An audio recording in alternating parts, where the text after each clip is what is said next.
कभी सोचा है कि ये जो पूरी दुनिया की मईशत है, ये आखिर चलती कैसे? ये असल में कुछ बहुत ही अहम रास्तों के एक नाजुक से जाल पर खड़ी है। आज हम बात करेंगे उस एक सबसे अहम रास्ते पर, एक ऐसी शहरग कि अगर उसमें जरा सी भी रुकावट आ जाए ना, तो पूरी दुनिया में हलचल मच सकती है। चलें, देखते हैं कैसे।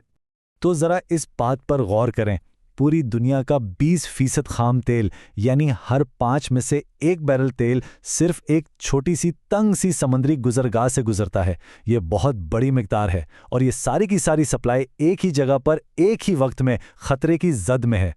तो फिर असल सवाल तो यही बनता है कि अगर खुदा ना खास्ता ये रास्ता बंद हो जाए तो क्या होगा।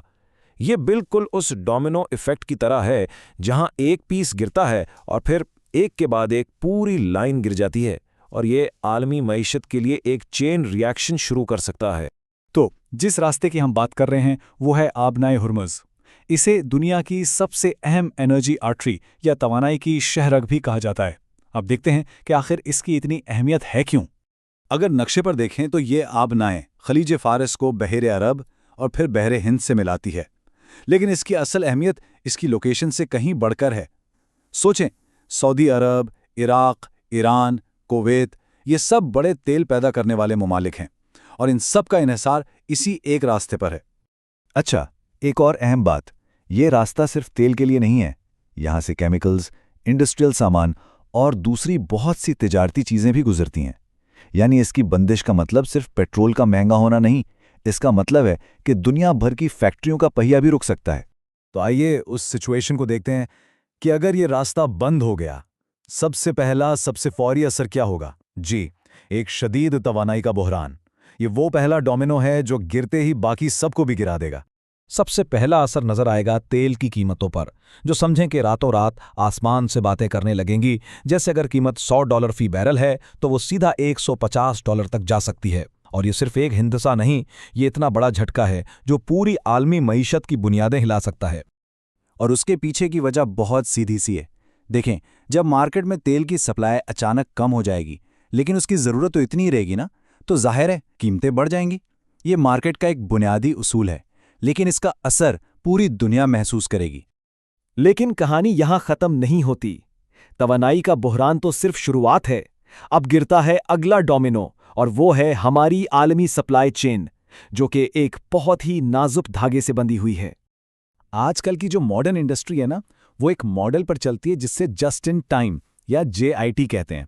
मतलब ये है कि फैक्ट्रियों में सामान का ढेर नहीं लगाया जाता। पुर्जे और खाम माल ठीक उसी वक्त फैक्ट्री पहुंचते हैं जब उनकी ज़रूरत होती है। ये सिस्टम बहुत कारआमद है, लेकिन इसकी एक ही शर्त है कि शिपिंग हमेशा वक्त पर हो, बिना किसी रुकावट के। अब जरा देखें कि ये पूरा सिस्टम कैसे बैठ जाता है।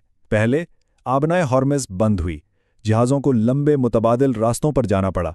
इससे क्या हुआ, सामान की डिलीवरी में देर हो गई और आखिर में गाड़ियों की फैक्ट्री हो या इलेक्ट्रॉनिक्स बनाने वाली कंपनी, सबकी प्रोडक्शन ठप। क्यों? क्योंकि उनके पास पुर्जे ही नहीं पहुंचे। लेकिन बात सिर्फ फैक्ट्रियों तक नहीं रहती। इस बहरान के झटके पूरी आलमी मईशत को लगते हैं और ये मुल्कों के आपसी ताल्लुकात तक को हिलाकर रख देते हैं। मार्केट में एकदम खौफ और गैर यकीनी की फिजा बन जाती है, जिससे स्टॉक मार्केटें गिरना शुरू हो जाती हैं। दुनिया भर के सेंट्रल बैंक्स को इमरजेंसी में अपनी पॉलिसियां बदलनी पड़ती हैं और मुल्कों के दरमियान टेंशन इतनी बढ़ जाती है कि तिजारती जंगों बल्कि फौजी कार्रवाई का खतरा भी पैदा हो सकता है। और इस पूरे बहरान का सबसे ज्यादा बोझ उठाना पड़ता है तरक्की पजीर ममालिक को। जब बाहर से आने वाली खुराक, दवाएं और मशीनरी महंगी होती है तो उन मुल्कों में गुर्बत और महंगाई आसमान पर पहुंच जाती है और ये चीज़ उनकी मईशत को तबाह कर सकती है। तो सवाल ये है कि क्या इस खतरनाक इन्हिसार से बचने का कोई रास्ता है? क्या कोई मुतबादिल हैं? जी हां, हल मौजूद हैं, लेकिन हर हल की अपनी एक कीमत है। ये टेबल हमें पूरी कहानी बताता है। हाँ, अफ्रीका के गिर्द से चक्कर काट कर जाने जैसे मुतबादिल रास्ते हैं तो सही, लेकिन इनमें वक्त भी बहुत ज़्यादा लगता है और खर्चा भी। और आलमी तिजारत में वक्त और पैसा दोनों ही सब कुछ है। तो फिर इंडस्ट्रीज खुद को बचाने के लिए क्या कर सकती हैं? वो अपनी सप्लाई चेन को ज़्यादा लचकदार बना सकती हैं, इमरजेंसी के लिए सामान स्टॉक कर सकती हैं, सोलर और विंड एनर्जी जैसी चीज़ों में सरमायाकारी कर सकती हैं और सबसे अहम, प्रोडक्शन को अपने मुल्क के करीब ला सकती हैं ताकि शिपिंग पर इन्हें सारी कम हो जाए। ये सारी आलमी मईशत की बड़ी बड़ी बातें तो हो गईं, लेकिन आखिर में इस पूरे बहरान की कीमत अदा कौन करता है? जवाब बहुत सीधा है और इसका ताल्लुक हम सब से है।